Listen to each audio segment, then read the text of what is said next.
Estás escuchando Código Futuro. ¿Cómo va? Un nuevo episodio de Código Futuro. Soy Gasti Lobo y esta vez con un doctor en química, el número 1 en nanotecnología en el país, Galo Soler Ilia. Bienvenido. Gastón, ¿cómo estás? Muchas gracias por la invitación. Galo, vamos a empezar de la base. ¿Qué es la nanotecnología? Ya que es una pregunta que nunca me hicieron. Bueno, ¿qué es la nanotecnología o qué son las nanotecnologías? Porque son muchas tecnologías. Son una serie de tecnologías que en lo que se basan es en nuestra capacidad que antes no teníamos y que en los últimos 20 años desarrollamos de trabajar con la materia cuando tiene una escala pequeña. Es decir, con objetos que tienen tamaños entre 1 y 100 millonésimas de milímetros, 100 nanómetros. Imagínate, es re chiquito. No es lo más chiquito que se puede, pero es chiquito. ¿Una representación gráfica cómo sería? Representación gráfica, mira, un nanómetro es la millonésima parte de un milímetro. Es re chico. Y nosotros, trabajando todo el día con nanopartículas, la relación entre nosotros y los objetos que fabricamos, con los que soñamos y los que movemos por todos lados, es más o menos como la de un ser del tamaño del planeta Tierra jugando y creando una pelota de tenis, básicamente. O sea, es chico. Claro. Lo interesante es que cuando la materia tiene esos tamaños, las propiedades son diferentes, cambian.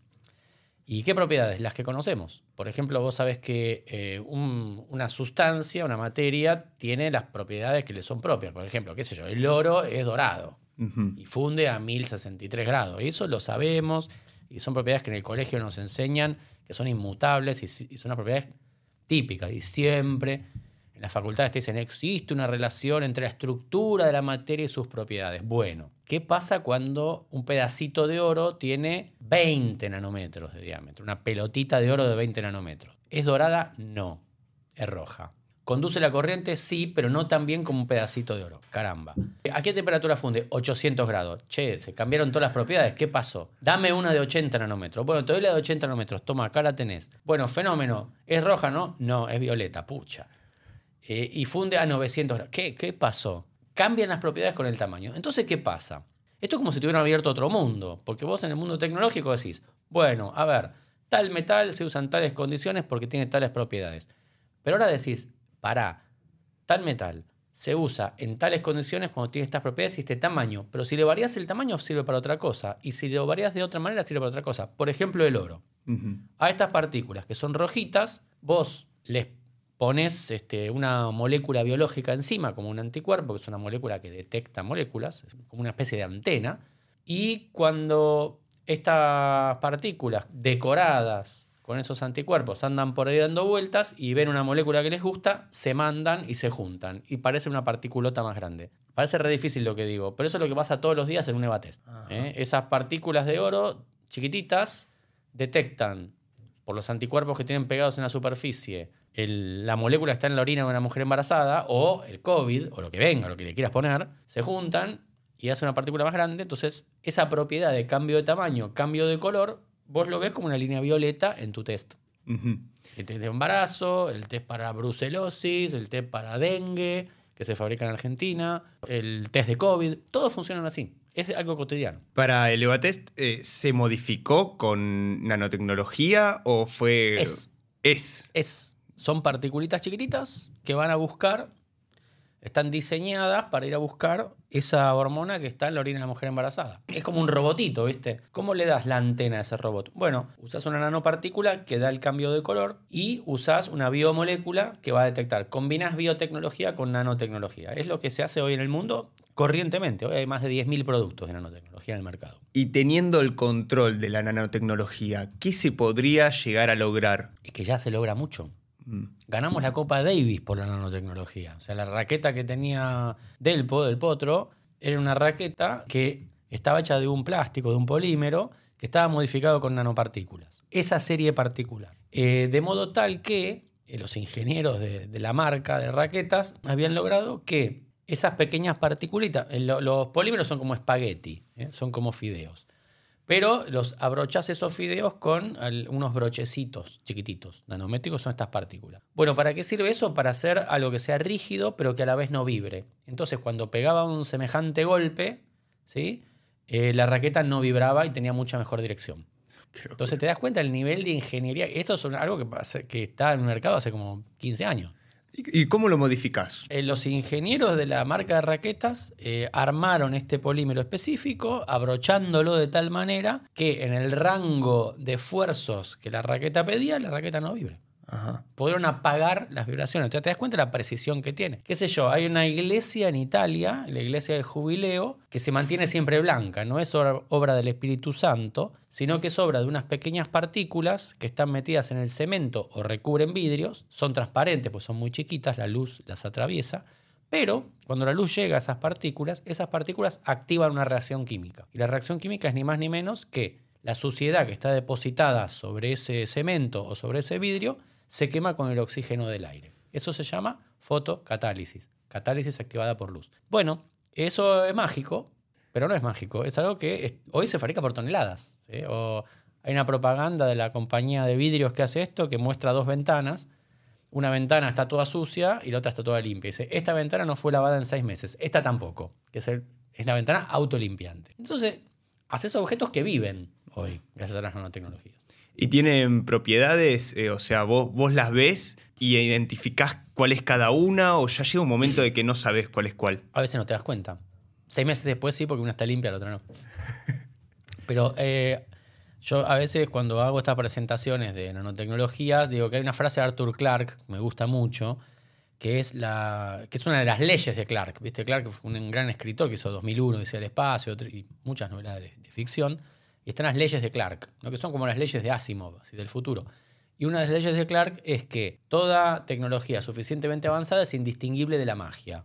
Y a veces nos pasa con las nanotecnologías que son indistinguibles de la magia. El año pasado, los 2 premios Nobel que se dieron en química y en fisiología y medicina fueron premios Nobel dados a las nanotecnologías.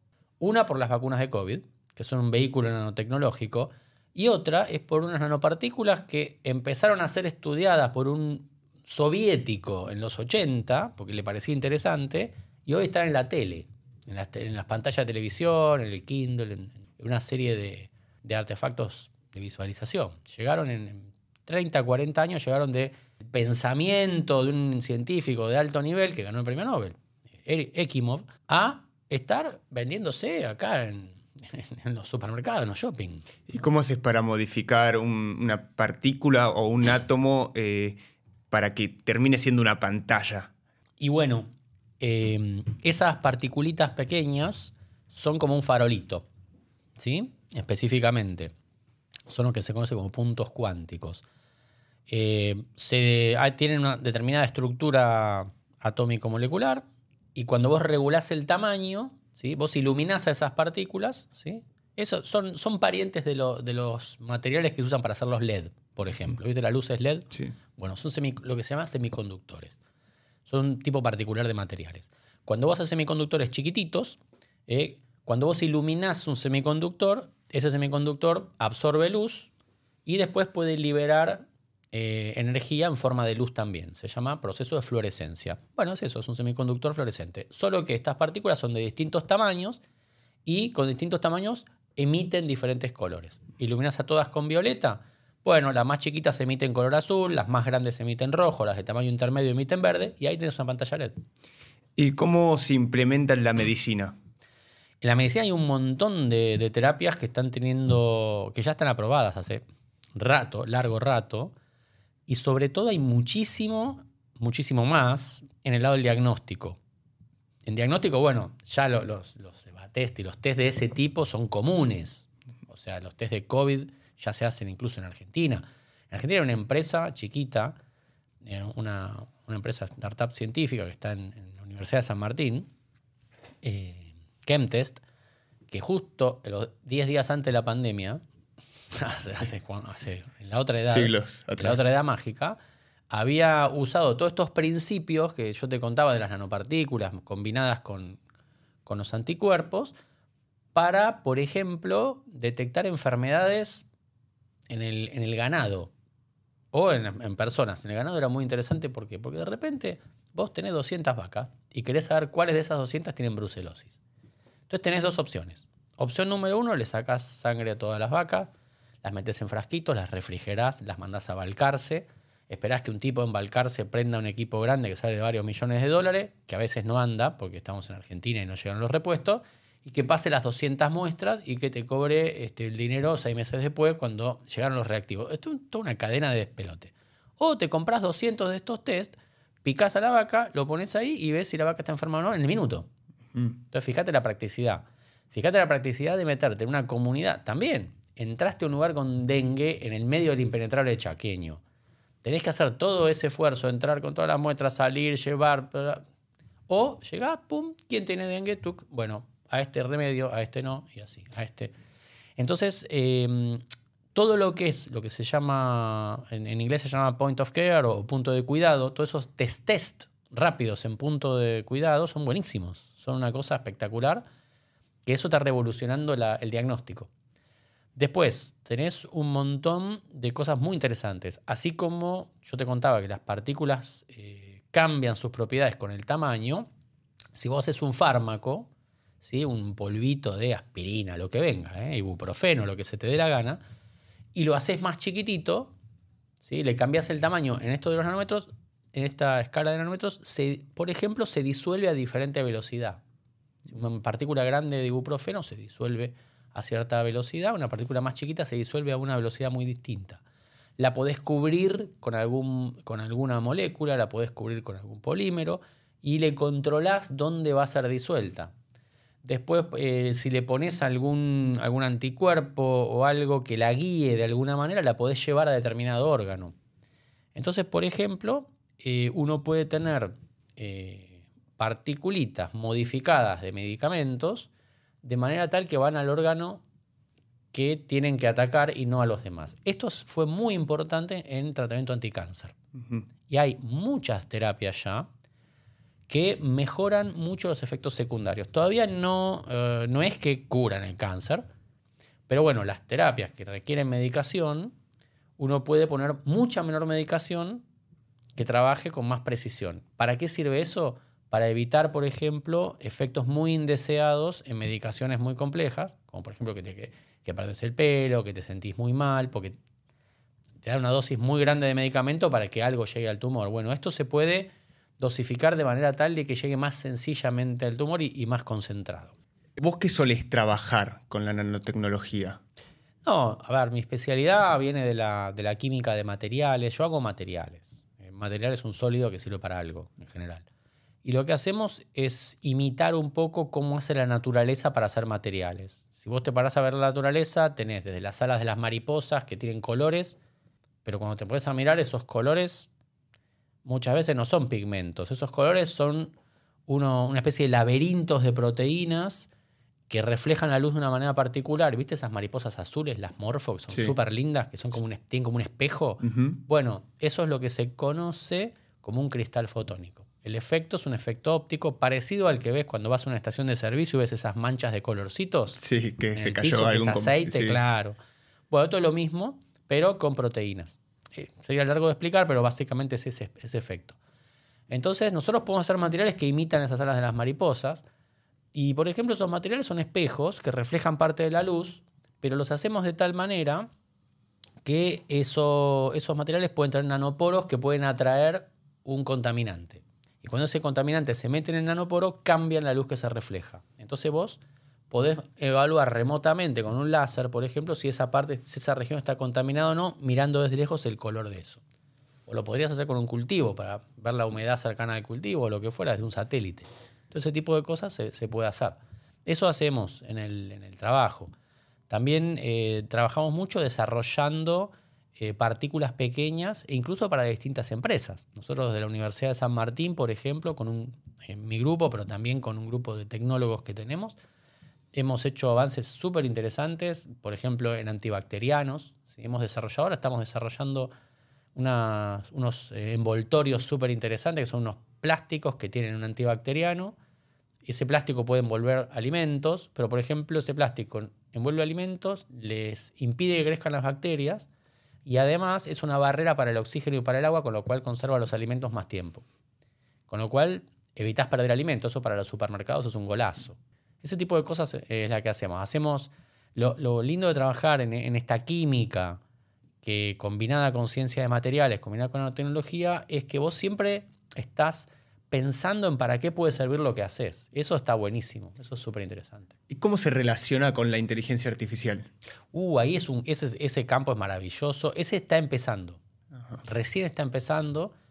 Tiene muchas complejidades. Estamos tratando de abordarlo. Estamos hablando en diálogo con algunas empresas y otras universidades para desarrollar esos perfiles que nos faltan. Argentina tiene talentos buenísimos. Tiene una comunidad de inteligencia artificial y de ciencia computacional espectacular y muy burbujeante, y nosotros nos queremos meter a trabajar con ellos para hacer eso. ¿Por qué? Porque la inteligencia artificial te puede ayudar mucho en el análisis de la complejidad. ¿Viste? Como cuando ahora ChatGPT o hacer cuadritos, esas cosas lindas, o evaluar ciertas trayectorias, está muy bueno. Hoy en química, por ejemplo, se usa mucho ciencia artificial, ciencia de datos para hacer cálculos que eran antes muy complejos y ahora son más baratos de hacer, requieren menos tiempo y te dan resultados similares.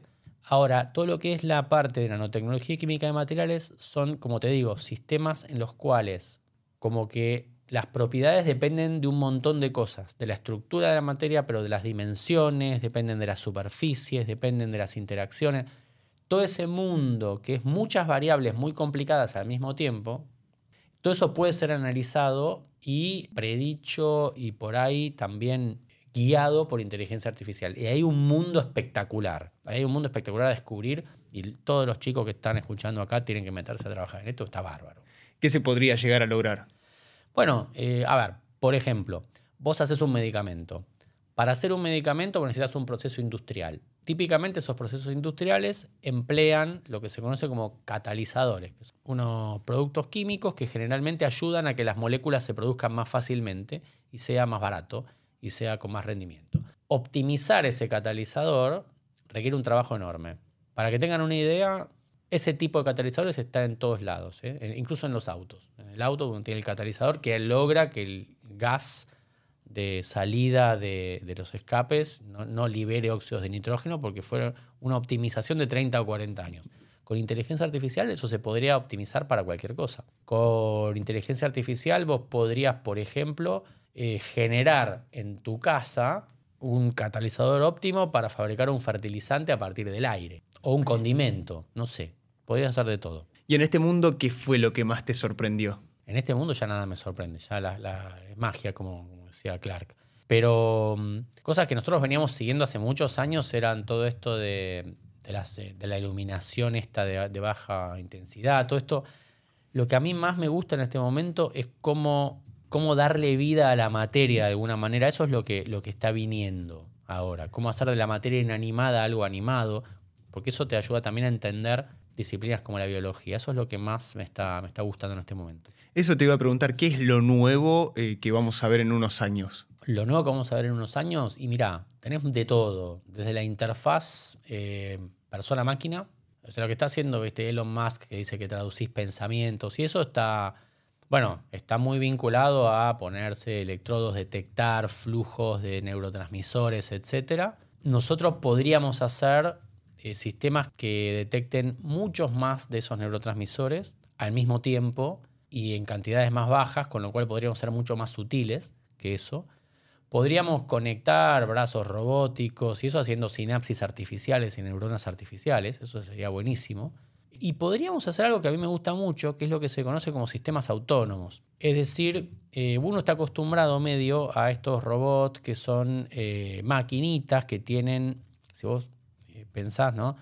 Sí, bueno, que estas cosas que te maten por el cuerpo, que son maquinitas que tienen como un pequeño combustible, unas pequeñas palitas para moverse, que son dirigidos por algún cable, por alguna cuestión externa. Bueno, es posible hacer un material autónomo, que sea un robot que ejecute una tarea, que vos le das una tarea y lo hace autónomamente, y hay miles de millones de esos. Bueno, los nanorobots y los enjambres de robots, que son cientos de miles de millones de partículas que andan por ahí dando vueltas y que vos le das órdenes y hacen lo que vos querés, eso es algo que está en este momento andando y que eso va a ser increíble. Tanto para el cuerpo humano como para, por ejemplo, limpiar un río. Estas son partículas que uno ve, ¿no? Cuando trabaja con ellas. No siempre. No siempre. Ajá. ¿Y ahí cómo haces? Y bueno, hay maneras de verlas, hay maneras de darse cuenta, ¿no? Si vieron, no quiero spoilear, pero si ustedes vieron El problema de los tres cuerpos, la serie, hay escenas donde la nanotecnología está y no se ve y pasan cosas tremendas. Bueno, pero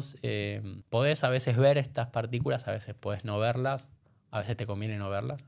A veces son totalmente transparentes, pero ejecutan la acción. Nosotros tenemos, por ejemplo, hicimos con una de las investigadoras del laboratorio, con Cintia Contreras, que es una química muy talentosa, y con Jazmín Penela, otra química también, dos chicas súper talentosas, unos pequeños robots que medio jugando, ¿no? Empezamos a jugar con eso, decir, bueno, haces una particulita que tiene 100 nanómetros de diámetro. Y esa particulita vos le das una orden. ¿Cómo le das una orden? Bueno, iluminás con luz verde. Armás la partícula de manera tal que cuando iluminás con luz verde, esa partícula genera una pequeña onda de calor. Esa onda de calor se transmite y en la parte de afuera de la partícula le pones un recubrimiento que con el calor se encoge.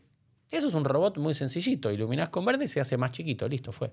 Pero es un robot. Recibe una orden, ejecuta una tarea. Fenómeno. Empezamos así. Entonces, bueno, ponele que vos tenés un pozo petrolero y querés cerrar una mini grieta que no la podés cerrar de otra manera porque está remoto. Bueno, le tirás una fibra óptica, ping, pones eso y las partículas van ahí, se meterán, apagás la luz, se agrandan y tapan la grieta. Bárbaro. ¿Se puede usar para otra cosa? Y bueno, a la parte de afuera ponele una medicina, pintalo con una medicina. Y cuando lo iluminás, vos largás la medicina y ocurre. Entonces cuando empezás a ver esas cosas, decís, wow, se pueden hacer montones de cosas re divertidas. Hay un grupo en España, que es el de Samuel Sánchez, muy interesante lo que hace. También hace unas partículitas que son como cohetes, ¿no? Chiquititas partículas, le pone un pedacito metálico en la cola y en ciertas condiciones ese pedacito metálico larga una reacción química que hace como un chorro de reacción y la partícula sale disparada. Entonces son como pequeños nanocohetitos. Entonces esas cosas son un delirio que está pasando. Pero eso es lo que está pasando hoy.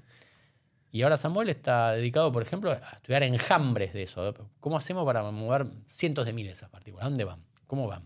Está buenísimo, es una locura. ¿Y cómo te actualizas de todas esas cosas? Bueno, hay que leer mucho, hay que estudiar el concepto de la cola en la silla durante horas, y internet, y mirar, y las bases de datos, y buscar, y usar inteligencia artificial para... Ahora hay programas de inteligencia artificial que te generan redes de conocimiento, redes de...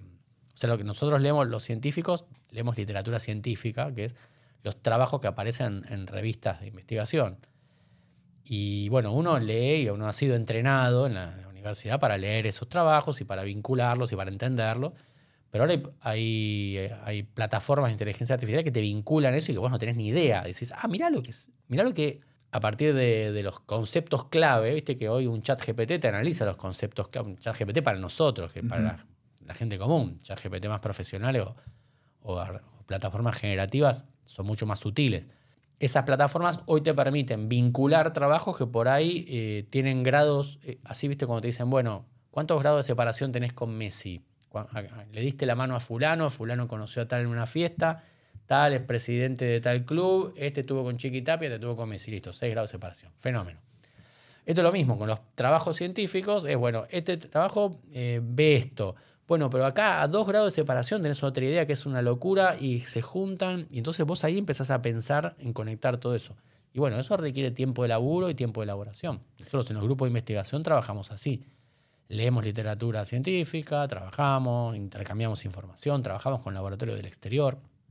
Yo ahora me estoy yendo justo un mes a trabajar a Francia. Ahí haces redes de trabajo, después nos vamos a otros países, mandamos a nuestra gente afuera. Es muy dinámico el sistema. ¿Y qué estudiaste para llegar a todo esto? Yo estudié química. Ajá. Química en la universidad. Gente estudia en química. Está buenísimo. Transformamos la materia. Somos lo mejor. Química es una ciencia hermosa, muy completa, y te da la posibilidad de transformar, ni más ni menos que transformar la materia.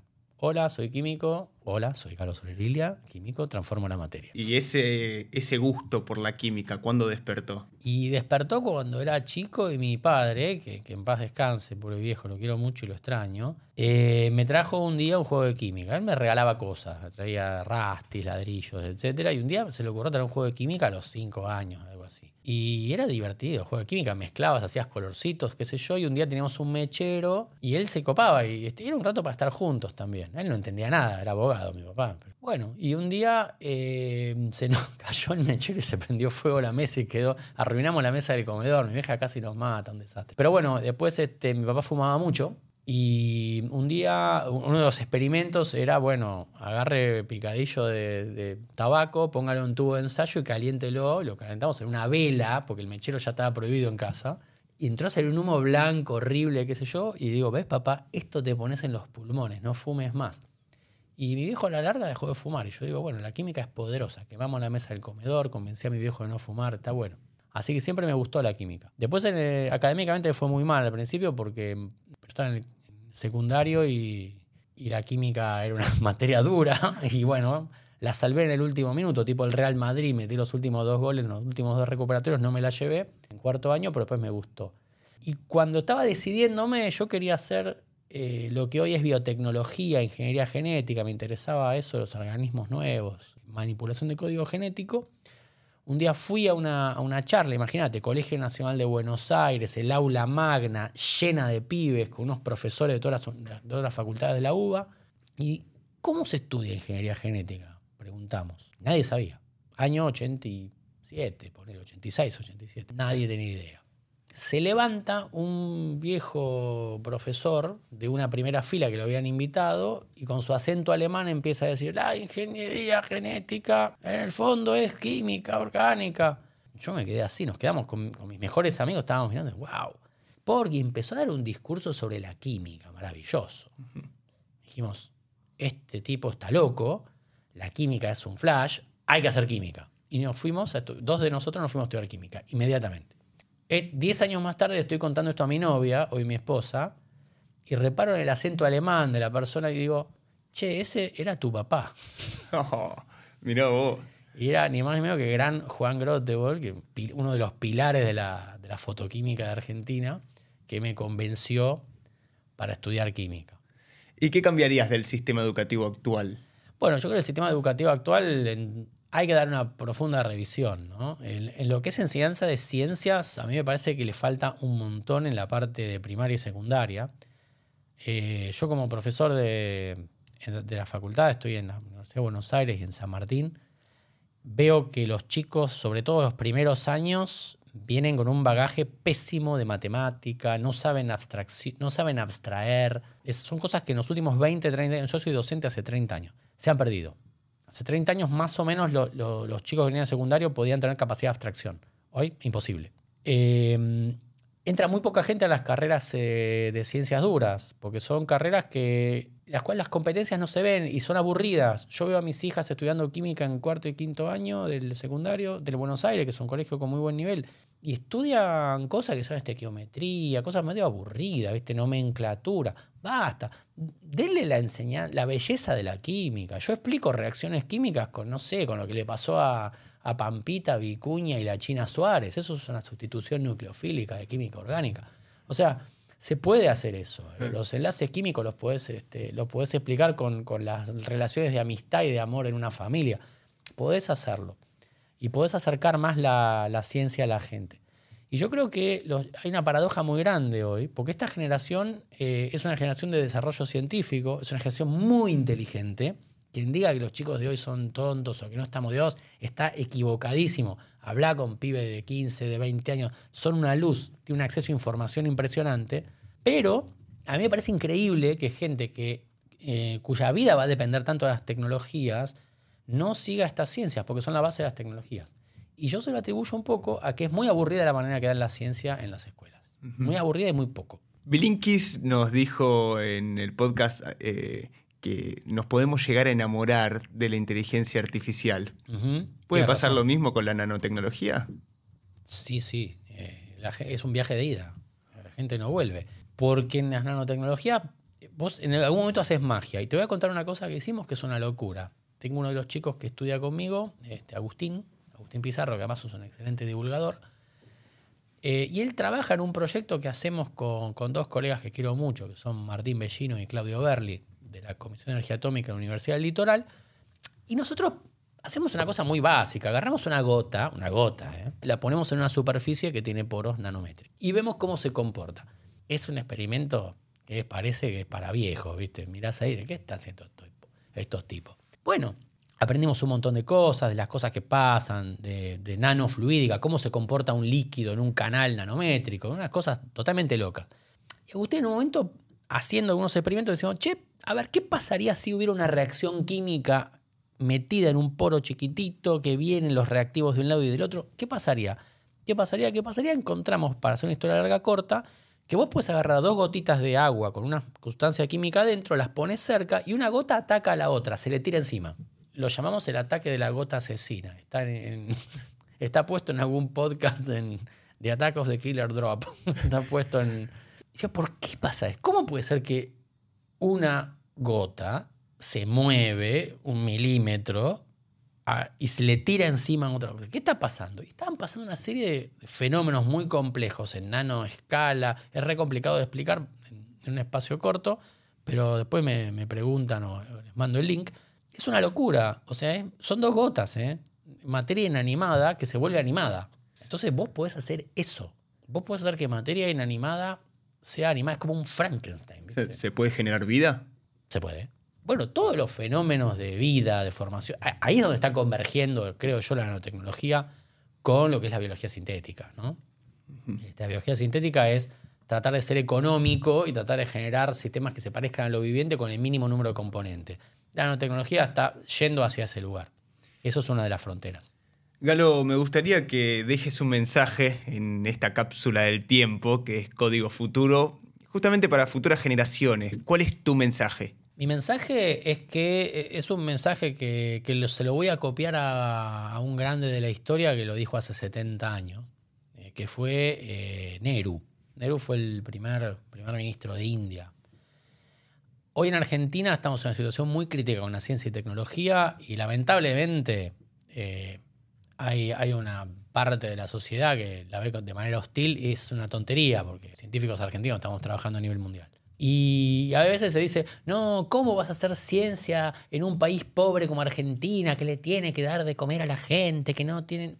Miren, Nehru decía, y fue el primer ministro de India, solamente la ciencia es capaz de terminar con la pobreza, con el hambre, con el analfabetismo, con la superstición, con un país rico habitado por personas hambrientas. Hoy la India tiene tecnología espacial, acaban de poner un rover en la Luna, tecnología nuclear, tienen bombas atómicas de paso, pero también tienen reactores, tienen gran industria química, gran industria del software. Apostaron a la ciencia. ¿Tienen pobres? Seguro que tienen. Pero tienen un avance tecnológico impresionante, porque se han apoyado en la ciencia. No es porque hayan apoyado a la ciencia. La ciencia es un motor hoy en día. O sea, lo que les digo a los chicos jóvenes de hoy, que quede, es estudien ciencia. ¿Por qué? Porque además la ciencia te da la posibilidad de criticar, de aprender y de ver. Eso es muy importante. La aproximación científica te permite tomar datos de la realidad y pensar críticamente. En un mundo que hoy en día yo estoy viendo que con el exceso de información y con el exceso de inmediatez, vos repetís lo que dicen otros sin ponerte a pensar. La ciencia te ayuda a pensar.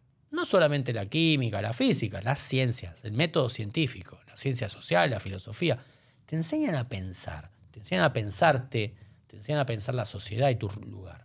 Y no hay lugar en este mundo que no sea mejor cuando hay ciencia. Ese es mi mensaje para los que viven. Galo Soler, Ilia, esto es Código Futuro. Muchas gracias. Muchas gracias a vos y para el futuro.